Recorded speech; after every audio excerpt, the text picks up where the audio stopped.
अच्छा भाई, आज जो है हम एक्सरसाइज करेंगे 1.2। रियल एंड कॉम्प्लेक्स नंबर हमारा चैप्टर चल रहा है।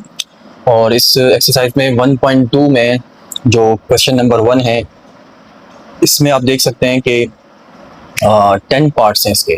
ठीक है, 1 से लेकर 10 पार्ट्स हैं। मैं आपको बुक में दिखा देता हूँ, आप ये देखें। इसमें क्वेश्चन नंबर 1 में 1 से लेकर 10 पार्ट्स हैं हमारे पास। तो हमने ये 1 से 10 पार्ट को अच्छी तरीके से समझना है।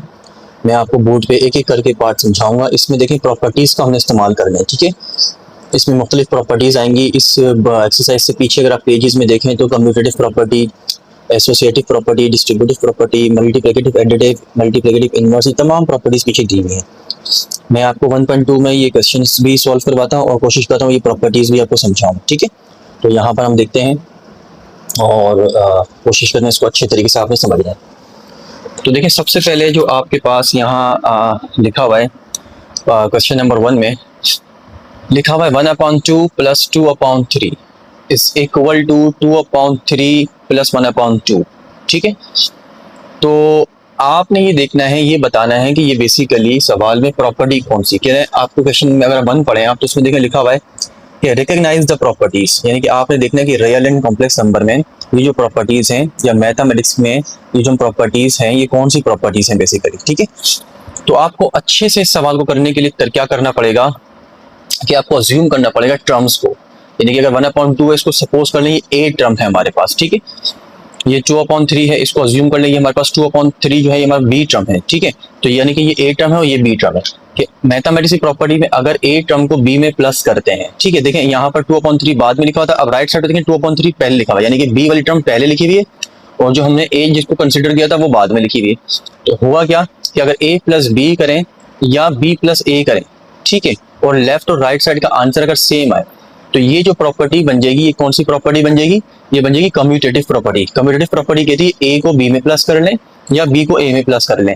तो आपके पास जो प्रॉपर्टी होगी मैथ की वो कम्यूटेटिव प्रॉपर्टी कहलाएगी ओवर एडिशन या विद रिस्पेक्ट टू एडिशन आप कह सकते हैं, क्योंकि ये इन दोनों के ए और बी के दरमियान में क्या है, प्लस के साइन है ना। तो ये कम्यूटेटिव प्रॉपर्टी है विद रिस्पेक्ट टू एडिशन। ठीक है, तो आप यहाँ लिख सकते हैं कि भाई ये कम्यूटेटिव प्रॉपर्टी है विद रिस्पेक्ट टू एडिशन। ठीक है, तो ये आपके पास कम्यूटेटिव प्रॉपर्टी आ गई। अच्छा, इसके बाद जो आपके पास सेकंड पार्ट है, सेकंड पार्ट में आप देख सकते हैं कि 3 टर्म्स आपके पास यहाँ नजर आ रही है आपको, 3 टर्म्स, यानी कि 4/3 आपके पास एक टर्म है, ये इसको ए टर्म कह लेते हैं। 1/3 आपके पास ये बी टर्म है और 2/3 सी टर्म ले लेते हैं। ठीक है, तो एसोसिएटिव प्रॉपर्टी हमारा बेसिकली ये है और एसोसिएटिव प्रॉपर्टी के अंदर ना ये 3 टर्म्स हमारे पास हमेशा होती हैं। ठीक है, मगर इसका तरीका क्या होता है, इसकी पहचान क्या होती है। पहचान ये होती है आपके पास कि ए बी सी टर्म में से जो लास्ट की बी और सी टर्म है वो देखें पहले एक ब्रैकेट में प्लस हो रही है, प्लस होने के बाद जो बाद वाले जो ए टर्म है वो बाद में प्लस हो रही है। अच्छा, इसके राइट साइड पे कुछ इस तरह से है कि ए और बी पहले प्लस होगी और सी वाला जो है बाद में हमको ब्रैकेट के अंदर प्लस करेंगे। तो अगर ऐसी कंडीशन हो कहीं पर भी तो हम कह लेंगे कि भाई ये कौन सी प्रॉपर्टी, एसोसिएटिव प्रॉपर्टी है कि हमने पहले बी प्लस सी को ब्रैकेट में प्लस किया और उसके बाद हमने ए टर्म को प्लस किया और राइट साइड हमने क्या किया, पहले ए प्लस बी को हमने प्लस किया और उसके बाद हमने सी टर्म को उसमें प्लस किया। तो ये फिर हमारे पास कौन सी प्रॉपर्टी कहलाएगी, एसोसिएटिव प्रॉपर्टी कहलाएगी। ठीक है, तो आप यहाँ इसको लिख सकते हैं कि भाई ये एसोसिएटिव प्रॉपर्टी है। ठीक है, और एसोसिएटिव प्रॉपर्टी हमेशा 3 टर्म पे बेस्ड करेगी। ठीक है, अब आप आ जाएंगे यहाँ पर देखिए थर्ड पार्ट में। थर्ड पार्ट में आप देखें, थोड़ा सा नोट करें कि आपके पास एक टर्म लिखी हुई 9 और 2 टर्म जो है ब्रैकेट के अंदर है। जैसे कि ए टर्म को हमने 9 कह दिया और बी को हमने 10/9 कहा और 20/9 हमारे पास सी है। अगर आपके पास ब्रैकेट के अंदर 2 टर्म हैं और बाहर कोई वैल्यू या कोई टर्म मल्टीप्लाई अंदर हो रही है, यानी कि 9 फर्स्ट टर्म के साथ भी मल्टीप्लाई हो रहा है, 9 सेकंड टर्म के साथ भी मल्टीप्लाई हो रहा है, तो इसका मतलब ये बाहर वाला जो नंबर है ये हर एक नंबर के साथ डिस्ट्रीब्यूट हो रहा है। तो इसलिए इसको इस प्रॉपर्टी को कहा जाता है डिस्ट्रीब्यूटिव प्रॉपर्टी। देखिए 9 जो है 10/9 के साथ यहाँ राइट साइड पे देखिए अलग हो गया और ये 9 जो है 20/9 के साथ देखिए अलग डिस्ट्रीब्यूट हो गया। ठीक है, मगर इनके दरमियान क्या है, साइन, प्लस साइन है। तो ये जो है डिस्ट्रीब्यूटिव प्रॉपर्टी कहलाएगी क्योंकि 9 10 इस टर्म के साथ अलग डिस्ट्रीब्यूट हो रहा है और 9 20/9 के साथ अलग डिस्ट्रीब्यूट हो रहा है, मगर साइन जो बीच में होगी वो प्लस की है, तो हम इसको बोलेंगे क्या कि भाई ये डिस्ट्रीब्यूटिव प्रॉपर्टी है ओवर एडिशन। सही। अच्छा, डिस्ट्रीब्यूटिव प्रॉपर्टी भी ना 2 किस्म की होती है, एक होती है लेफ्ट डिस्ट्रीब्यूटिव प्रॉपर्टी और एक होती है राइट डिस्ट्रीब्यूटिव प्रॉपर्टी।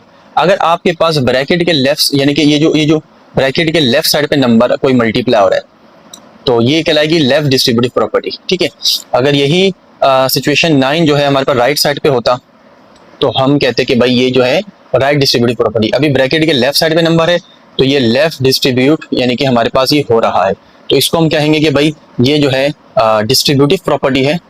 ठीक है, ये डिस्ट्रीब्यूटिव प्रॉपर्टी है और ओवर एडिशन कहते हैं। ठीक है, एडिशन, तो आप प्लस की साइन या बना दें तो आप इसको या एडिशन लिख लें, इससे कोई फर्क नहीं पड़ता। ठीक है, तो ये डिस्ट्रीब्यूटिव प्रॉपर्टी है ओवर एडिशन। अब इसी के बाद आप थोड़ा सा देखें पार्ट 4 में भी आपके पास आ रही डिस्ट्रीब्यूटिव प्रॉपर्टी आ रही है आपके पास, मगर इसमें क्या है कि आप नोटिस करें कि ब्रैकेट में देखें 2 टर्म मौजूद है। ठीक है, 4/5, 5/7 और इन 4/5, 5/7 के साथ बाहर जो है नंबर मल्टीप्लायर है जो कि राइट साइड पर है। तो इसका मतलब क्या होगा कि ये राइट साइड वाला नंबर हर दोनों टर्म के साथ अलग अलग देखें डिस्ट्रीब्यूट हो जाएगा। देखें 7/8 4/5 के साथ अलग डिस्ट्रीब्यूट हो गया, 7/8 5/7 के साथ देखें अलग डिस्ट्रीब्यूट हो गया, मगर 7/8 जो था ब्रैकेट के राइट साइड पे था। तो इसका मतलब ये डिस्ट्रीब्यूटिव प्रॉपर्टी तो है, यानी कि हर एक के साथ ये डिस्ट्रीब्यूट तो हो रहा है, मगर ये distributive property right distributive property कहलाएगी ओवर एडिशन। ठीक है, तो आप चाहें तो इसको भी आप यहाँ पर लिख सकते हैं, मेंशन कर सकते हैं कि ये भी हमारे पास जो है डिस्ट्रीब्यूटिव प्रॉपर्टी है एडिशन की, बट राइट साइड, इसको आर लिख लें आप, सही, और इस वाली को आप एल लिख लें। ये लेफ्ट साइड वाली लेफ्ट डिस्ट्रीब्यूटिव थी क्योंकि यहाँ पर 9 लेफ्ट साइड पे था, ये राइट आर क्यों लिखा मैंने क्योंकि ये 7/8 ब्रैकेट के राइट साइड पर है। ठीक है, अब इसी के साथ साथ अगर आप नोटिस करें पार्ट 5 जो हमारे पास आ रहा है, पार्ट 5 में भी कुछ इसी तरीके की डिस्ट्रीब्यूटिव प्रॉपर्टी आपको नजर आ रही है कि ब्रैकेट है, ब्रैकेट के राइट साइड पे एक नंबर है, तो ये जो है 10/15 इस फर्स्ट टर्म के साथ भी देखें अलग डिस्ट्रीब्यूट हो रहा है 7/5 के साथ, और ये 10/15 जो है 3/5 के साथ अलग डिस्ट्रीब्यूट हो रहा है, देखें यहाँ पर। मगर इसमें एक चीज़ नोट करें कि इसके दरमियान साइन जो है प्लस नहीं बल्कि माइनस है, तो इसका मतलब ये राइट डिस्ट्रीब्यूटिव प्रॉपर्टी कहलाएगी ओवर सब्ट्रैक्शन। ठीक है, तो आप यहाँ पर लिख सकते हैं कि ये जो हमारे पास है ये डिस्ट्रीब्यूटिव प्रॉपर्टी तो है और कौन सी है, सब्ट्रैक्शन, तो इसको आप सब्ट्रैक्शन लिख दें और साथ में आर भी लिख दें, आर कि भाई ये आर जो है हमारे पास, आर लिख दें इसके साथ आर, आर जो हमारे पास किस चीज़ को शो करेगा, राइट डिस्ट्रीब्यूटिव प्रॉपर्टी को ओवर सब्ट्रैक्शन। ठीक है, यानी कि ये राइट साइड से डिस्ट्रीब्यूट हो रहा है। देखिए पहले 10/15 7/5 के साथ अलग डिस्ट्रीब्यूट हो गया, 10/15 3/5 के साथ अलग डिस्ट्रीब्यूट हो गया, और जो सब्ट्रैक्शन की साइन है वो सब्ट्रैक्शन की साइन एज इट इज रही। तो ये प्रॉपर्टी हमारी डिस्ट्रीब्यूशन लगेगी right distribution property over subtraction. फिर इसके बाद आप थोड़ा सा आगे आएँ 6 पार्ट में देखें, तो 6 पार्ट में आप नोटिस करें कि आपके पास लिखा हुआ है D/C, यानी कि ये एक टर्म अज्यूम कर लें और E/F ये दूसरी टर्म अज्यूम कर लें, यानी कि ए टर्म बी टर्म के साथ मल्टीप्लाई हो रही है क्योंकि बीच में क्या साइन है, मल्टीप्लाई। मगर राइट साइड पर अगर आप इसको देखें तो बी टर्म पहले लिखी हुई है और ए टर्म बाद में लिखी हुई है। ठीक है, तो ये जो हमने पहला वाले पार्ट में हमने ये जो किया था, आप नोटिस करें जो पहला पार्ट हमारे पास था वो क्या था कि ए टर्म को बी प्लस टर्म में प्लस करें या बी को ए में प्लस करें, तो वो कौन सी प्रॉपर्टी बनी थी, कम्यूटेटिव बन रही थी, मगर बीच में साइन क्या था, प्लस का। ठीक है, अब यहाँ पर क्या सीन है 6 वाले पार्ट में देखें, ए टर्म को बी से मल्टीप्लाई करें या बी को ए से मल्टीप्लाई करें। ठीक है, यहाँ पर ए टर्म और ये बी टर्म है, तो यहाँ पर राइट साइड पे क्या बी टर्म पहले लिख दी और ए टर्म बाद में लिख दी। ए को बी से मल्टीप्लाई करें या बी को ए से मल्टीप्लाई करें, बात एक ही है। तो ये है तो कम्यूटेटिव प्रॉपर्टी, मगर साइन वहां पर प्लस थी, यहाँ पर क्या है, मल्टीप्लाई। तो हम यहाँ पर ये कहेंगे कि ये हमारे पास कम्यूटेटिव प्रॉपर्टी है ओवर मल्टीप्लीकेशन। ठीक है, यानी कि ये मल्टीप्लीकेशन की कम्यूटेटिव प्रॉपर्टी हमारे पास कहलाएगी। अब इसी के बाद आप आ जाएं पार्ट 7 में। पार्ट 7 में देखें 3 टर्म्स हमारे पास आ रही हैं, A term B term C term, यानी कि ए बी सी, इस ब्रैकेट के अंदर पहले बी प्लस सी क्या हो रहा है, मल्टीप्लाई हो रहा है। तो जब बी प्लस सी मल्टीप्लाई हो जाएगा उसके बाद हम जो है ए टर्म के साथ मल्टीप्लाई करेंगे, जबकि राइट साइड में क्या हो रहा है 11 और 15 पहले ब्रैकेट में देखें मल्टीप्लाई, यानी कि ए प्लस ए मल्टीप्लाई पे बी, यानी कि ए बी पहले मल्टीप्लाई हो रहे हैं और बाद में जो है थर्ड टर्म यानी कि सी से मल्टीप्लाई करेंगे। तो ये भी हमने ऊपर पढ़ी थी एसोसिएटिव प्रॉपर्टी, ऊपर वाली जो थी एसोसिएटिव प्रॉपर्टी थी, यानी कि सेकंड पार्ट में अगर आप नोटिस करें तो यहाँ पर देखें ये ए बी सी टर्म थी, बी प्लस सी पहले प्लस हो रहे थे और उसके बाद फर्स्ट टर्म को ऐड करते। अब 7 पार्ट में भी देखें कुछ इसी तरीके से ही है। 7 पार्ट में बी प्लस सी प्लस नहीं बल्कि मल्टीप्लाई हो रहे हैं, बस वो जो एसोसिएटिव प्रॉपर्टी थी वो एडिशन की थी, ये जो एसोसिएटिव प्रॉपर्टी ये मल्टीप्लिकेशन की है, क्योंकि यहाँ मल्टीप्लाई पहले बी और सी को मल्टीप्लाई करेंगे, उसके बाद ए को मल्टीप्लाई करेंगे इनके साथ। राइट साइड पे क्या हो रहा है, ए और बी को पहले मल्टीप्लाई करेंगे, सी को बाद में करेंगे। तो ये जो है हमारे पास एसोसिएटिव प्रॉपर्टी कहलाएगी ओवर एडिशन। ठीक है, एसोसिएटिव प्रॉपर्टी कहलाएगी ये ओवर मल्टीप्लिकेशन, ओवर मल्टीप्लिकेशन, क्योंकि यहाँ मल्टीप्लाई का साइन है। ठीक है, अब इसके बाद हमारे पास पार्ट 8 आ रहा है। पार्ट 8 में आप देखें कि हमारे पास सिचुएशन क्या लिखी हुई है कि 2/11 और 11/2। ठीक है, 2/11 और 11/2 या 11/2 2/11 कर लें। सही है, अगर मैं 2/11 को ए टर्म लेता हूँ और 11/2 को मैं बी टर्म लेता हूँ, तो देखिए यहाँ पर पहले ए टर्म लिखी हुई है बी, और यहाँ पर क्या पहले बी लिखी हुई है यहाँ पर ए। तो कभी भी इस तरह से हो आपके पास कि एक टर्म जो लिखी हुई है उसी की दूसरी वाली टर्म जो उसकी इनवर्स हो, यानी कि इसका 11 ऊपर है, इसका 2 देखिए नीचे, तो ये वाली 2/11 11/2 का क्या है, इनवर्स है। ठीक है, तो ये 2 और 2 जब कैंसिल हो जाएगा और 11 कैंसिल होगा, क्या बचेगा आपके 1 बचेगा। यहाँ पर भी देखें 11 यहाँ से कैंसिल करेंगे, 2 और 2 यहाँ से कैंसिल करेंगे, आपके पास क्या बचेगा, 1 बचेगा। तो ये जो प्रॉपर्टी आपके पास कहलाएगी, इस प्रॉपर्टी को हम क्या कहेंगे, मल्टीप्लिकेटिव इनवर्स।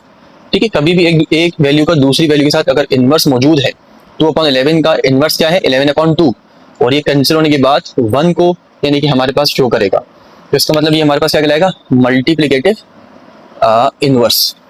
ठीक है, अब इसी तरह से देखें एक टर्म यहाँ पर 9 पार्ट में देखें आप, हमारे पास कुछ मौजूद है कि अगर एक टर्म आपके पास 3/5 प्लस में मौजूद है और ब्रैकेट के अंदर यही 3/5 माइनस में है, तो एक टर्म प्लस में और दूसरी टर्म माइनस में, क्योंकि प्लस माइनस होने के बाद माइनस ही आएगा आपके पास। तो एक टर्म प्लस में दूसरी टर्म आपके माइनस में है, तो ये हमारे पास जो प्रॉपर्टी कहलाएगी एडिटिव इनवर्स कहलाएगी। क्या कहलाएगी, एडिटिव इनवर्स। क्यों, क्योंकि प्लस माइनस होने के बाद आपका आंसर हमेशा क्या आएगा, 0 आएगा। अब यहाँ पर देखिए पहले माइनस में फिर प्लस में, तो माइनस प्लस होने के बाद 0 ही आंसर आएगा। तो ये हमारे पास क्या कहलाएगा, एडिटिव इनवर्स कहलाएगा। ठीक है, अब यहाँ पर थोड़ा नोट करें कि पार्ट हमारे पास कौन सा है, पार्ट 10 पार्ट में हमारे पास क्या दिया हुआ है, a/b या b/a। तो आप देखें a/b का b/a कौन है, इनवर्स है, और बीच में मल्टीप्लाई हो रहा है। तो इसका मतलब क्या है कि a कैंसिल होगा, b कैंसिल होगा, और b कैंसिल होगा, और a है, तो आंसर क्या बचेगा, 1 बचेगा। तो इसका मतलब ये मल्टीप्लिकेटिव इनवर्स है हमारे पास, मल्टीप्लिकेटिव इनवर्स। ठीक है, अब इसी तरीके से आ जाए जो हमारे पास 11 पार्ट है। 11 पार्ट में हमें दिया हुआ है 15/10 और 10/5 4/10। तो 15/10 को जो है हम जो है ले लेते हैं, कंसिडर कर लेते हैं ए टर्म, सही, और 8/5 को बी टर्म और 4/10 को सी टर्म ले लेते हैं। और ये ब्रैकेट के अंदर देखें 2 टर्म है और ब्रैकेट के बाहर एक टर्म कोई मल्टीप्लाई हो रही है। तो आपको मैंने पहले बताया था कि कोई ब्रैकेट के बाहर कोई टर्म मल्टीप्लाई हो रही है और वो 15/10 8/5 के साथ अलग डिस्ट्रीब्यूट हो गई और 15/10 4/10 के साथ अलग डिस्ट्रीब्यूट हो गई। तो ये तो नजर आ रहा है कि भाई ये डिस्ट्रीब्यूटिव प्रॉपर्टी है, मगर ब्रैकेट के बताएं वैल्यू जो है लेफ्ट साइड पर है या राइट साइड पर है। अगर ब्रैकेट के लेफ्ट साइड पर है तो इसका मतलब ये डिस्ट्रीब्यूटिव प्रॉपर्टी है, लेफ्ट डिस्ट्रीब्यूटिव प्रॉपर्टी, क्योंकि लेफ्ट से जो है नंबर डिस्ट्रीब्यूटर है। 15/10 8/5 के साथ लेफ्ट से डिस्ट्रीब्यूट हुआ, 15/10 4/10 के साथ लेफ्ट से डिस्ट्रीब्यूट हुआ। ठीक है, और इनके दरमियान जो साइन है वो साइन क्या है, माइनस की है। तो आप कहेंगे कि भाई ये लेफ्ट डिस्ट्रीब्यूटिव प्रॉपर्टी है ओवर सब्ट्रैक्शन। तो आप यहाँ लिख दें कि भाई ये लेफ्ट डिस्ट्रीब्यूटिव प्रॉपर्टी है ओवर सब्ट्रैक्शन। ठीक है, left distributive property over subtraction, ये वाला पार्ट है। ठीक है, ये इसका पार्ट है, राइट वाला। अच्छा, इसके बाद आप देखें लास्ट पार्ट आपके पास कौन सा है, 12th पार्ट है। ठीक है, 12th पार्ट में देखें √2/3 और 3/√2, यानी कि इस वैल्यू का ये वाली वैल्यू क्या है, इनवर्स है। तो √2 कैंसिल करेंगे, 3 और 3 कैंसिल करेंगे, या 3/√2 या √2/3, राइट साइड पे 3/√2 और इसी वैल्यू का इनवर्स दिया हुआ है √2/3, क्योंकि यही रूट ऊपर आ गया, अब यही 3 नीचे आ गया, तो ये भी जाहिर सी बात है इस वैल्यू हो गया इनवर्स है। तो ये 3 कैंसिल होगा, ये √2 कैंसिल होगा, आंसर आपके पास हर सूरत 1 बचेगा। तो ये कौन सी प्रॉपर्टी हमारे पास मैथ की कहलाएगी, ये हमारे पास कहलाएगी मल्टीप्लिकेटिव इनवर्स। तो अब ये लिख दें भाई कि ये जो है मल्टीप्लिकेटिव इनवर्स है। ठीक है, तो इस तरह से आपके पास जो है ये पूरे 12 पार्ट हैं क्वेश्चन नंबर 1 में, जिसमें आप देख सकते हैं कि आपके पास कम्यूटेटिव प्रॉपर्टी भी यूज हुई, एसोसिएटिव प्रॉपर्टी भी यूज हुई और डिस्ट्रीब्यूटिव प्रॉपर्टी भी इसमें यूज हुई। डिस्ट्रीब्यूटिव प्रॉपर्टी में बस आपने इस बात का याद ध्यान रखना है कि भाई लेफ्ट डिस्ट्रीब्यूटिव प्रॉपर्टी है, राइट डिस्ट्रीब्यूटिव प्रॉपर्टी है। अगर ब्रैकेट के अंदर प्लस होगा तो वो ओवर एडिशन होगा, अगर ब्रैकेट के अंदर माइनस होगा तो वो ओवर सब्ट्रैक्शन होगा। ठीक है। अच्छा भाई, अब देखिए क्वेश्चन नंबर 2 की तरफ हम चल रहे हैं। क्वेश्चन नंबर 2 में जैसे भी हमने क्वेश्चन नंबर 1 में तमाम प्रॉपर्टीज पढ़ ली हैं, कम्यूटेटिव, एसोसिएटिव, डिस्ट्रीब्यूटिव। ठीक है, अब इन्हीं प्रॉपर्टीज का हमसे यहाँ पर क्वेश्चन नंबर 2 में ये समझे एक टेस्ट लिया जा रहा है। ठीक है, हमने आइडेंटिफाई करना है कि ये जो हमें क्वेश्चन दिए हुए हैं इसके अंदर जो बेसिकली प्रॉपर्टीज हैं वो कौन कौन सी यूज हो रही हैं। ठीक है, अब जैसे देखिए यहाँ पर लिखा हुआ है √2/5 + 3√6। तो सपोज कर लें हम √2/5 को ए टर्म ले लेते हैं और 3/√6 को हम बी टर्म ले लेते हैं। ठीक है, तो अब राइट साइड पे बताएं, ये जो बी टर्म है, बी टर्म आप देख सकते हैं √6 वाली जो हमारा टर्म है बेसिकली बी टर्म है। तो देखिए यहाँ बी टर्म पहले लिखी हुई और ए बाद में लिखी हुई। आपको पता है कि कम्यूटेटिव प्रॉपर्टी में यही होता था ना कि पहले लेफ्ट साइड पर a + b लिखा जाता था और राइट साइड पे b + a लिखा जाता था। तो एडिशन की कम्यूटेटिव प्रॉपर्टी के अकॉर्डिंग जब बी टर्म ही पहले लिखी जाएगी तो जाहिर सी बात है इसका 3 जो है यहाँ मिसिंग है, तो हम यहाँ क्या लिख देंगे, यहाँ पर यहाँ 3 लिख देंगे हम। ठीक है, तो इसका जो आंसर होगा ये यहाँ बॉक्स के अंदर 3 आएगा। तो कम्यूटेटिव प्रॉपर्टी के अकॉर्डिंग a + b और b + a होता है, तो हम b जब पहले आएगा तो डेफिनेटली ये टर्म हमारे पास b थी, इसलिए हमने यहाँ पर मिसिंग था वो 3 यहाँ पर पुट कर दिया। अब इस प्रॉपर्टी को आइडेंटिफाई करना हमें कि भाई ब्रैकेट के अंदर 2 टर्म है और एक टर्म है। सही है, तो आपको मैंने बताया था 3 टर्म जो आपके पास होंगी वो एसोसिएटिव को रिप्रेजेंट करेंगे। ठीक है, तो एसोसिएटिव में क्या था कि ए बी सी टर्म है, तो यहाँ देखें पहले लेफ्ट साइड पे क्या हो रहा है, b + c हो रहा है। b + c पहले ब्रैकेट प्लस हो रहा है और बाद में ब्रैकेट के बाद a टर्म जो है प्लस होगी। तो इसके अकॉर्डिंग राइट साइड पे क्या होता था कि a + b होगा, यानी कि ये a + b पहले होगा और c जो है बाद में आपके पास प्लस होगा। तो अगर हम यहाँ पर थोड़ा सा नोटिस करें कि हमारे पास a + b अगर यहाँ पर हमारे पास प्लस हो रहा है, ठीक है, तो a के नीचे 10 है तो यहाँ हम क्या लिखेंगे 10। सही, और b टर्म ये वाली हमारे पास है, तो इसका मतलब यहाँ पर ये 70 है, ये ऊपर यहाँ पर आ जाएगा 70 और इसका 10 जो है वो यहाँ ऑटोमेटिकली यहाँ आ जाएगा। समझ रही बात? तो यहाँ पर हुआ क्या कि b + c के अंदर a प्लस हुआ और यहाँ क्या हो रहा है a + b के अंदर c प्लस हो रहा है। तो इसी अकॉर्डिंग से मैंने क्या किया, a + b को यहाँ पर अज्यूम किया और a के नीचे 10 था वो मैंने उठाकर यहाँ पुट कर दिया और b के नीचे 10 था वो मैंने यहाँ पर रिप्लेस कर दिया। इससे ये भी फुलफिल हो गई जगह और ये वाली जगह भी फुलफिल हो गई। ठीक है, अब बचा 16 बॉक्स, तो जाहिर है 16 के नीचे 33 है तो यहाँ 33 बॉक्स के नीचे आ जाएगा। तो ये जो हमने चीज की, हमने ये एसोसिएटिव प्रॉपर्टी को समझते हो किया, क्योंकि हमें पता था कि एसोसिएटिव प्रॉपर्टी के अंदर पहले b + c का ब्रैकेट बनता है और बाद में a को प्लस किया जाता है, और राइट साइड पे क्या होता है a + b पहले प्लस होता है और c को बाद में प्लस किया जाता है। इसलिए हमने आराम से वैल्यू को आइडेंटिफाई कर लिया। पार्ट 3 में देखें क्या है कि अगर 99/50 या कोई भी नंबर है उसी का इनवर्स, मैंने आपको क्वेश्चन नंबर 1 में भी बताया है कि अगर उसका इनवर्स मौजूद हो कि 50 से 50 कैंसिल हो रहा है, 99 से 99 कैंसिल हो रहा है, तो आपके पास क्या बचेगा, डेफिनेटली 1 बचेगा। तो ऐसे प्रॉपर्टी को क्या कहेंगे हम, मल्टीप्लिकेटिव इनवर्स, क्योंकि बीच में मल्टीप्लाई है और एक दूसरे का इनवर्स है। इनवर्स कटने के बाद आपके पास क्या बचेगा 1। पार्ट 4 में भी देखिए ये सिचुएशन कि 59/95 और 95/59 एक दूसरे का इनवर्स है। ये कैंसिलेशन यहाँ हो रही है, कैंसिलेशन यहाँ हो रही है और यहाँ पर भी आपके पास 1 बच रहा है, तो ये भी आपके पास क्या है, मल्टीप्लिकेटिव इनवर्स। पार्ट 5 में आपके पास देखें लिखा हुआ है कि अगर एक नंबर आपके पास -21 है, अगर कोई नंबर -21 है तो इस बॉक्स में ऐसा कौन सा नंबर आएगा कि आपके पास आंसर 0 आ जाए। तो मैंने आपको बताया था कि एडिटिव इनवर्स की प्रॉपर्टी में एक नंबर माइनस का होगा, एक प्लस का, या एक प्लस का एक माइनस का, प्लस माइनस करेंगे जाहिर सी वजह 0 आ जाएगा। तो ऐसी प्रॉपर्टी को हम क्या कहते हैं, एडिटिव इनवर्स कहते हैं। तो लिहाजा यहाँ पर क्या लिखेंगे हम 21, तो ये प्लस का हो गया, ये माइनस का, तो माइनस प्लस माइनस होने के बाद 0 आ जाएगा।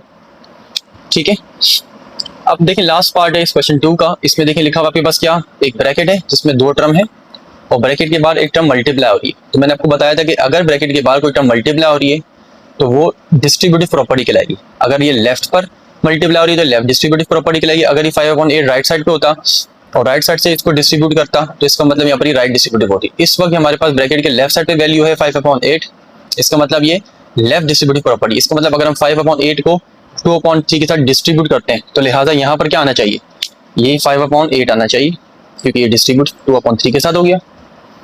अब अगर हम यहाँ देखें थोड़ा सा कि अब 5/8 जब 5 on 7 के साथ डिस्ट्रीब्यूट होगा, तो देखिए 5 on 8 ये रहा, तो नेक्स्ट टर्म क्या होगी 5/7।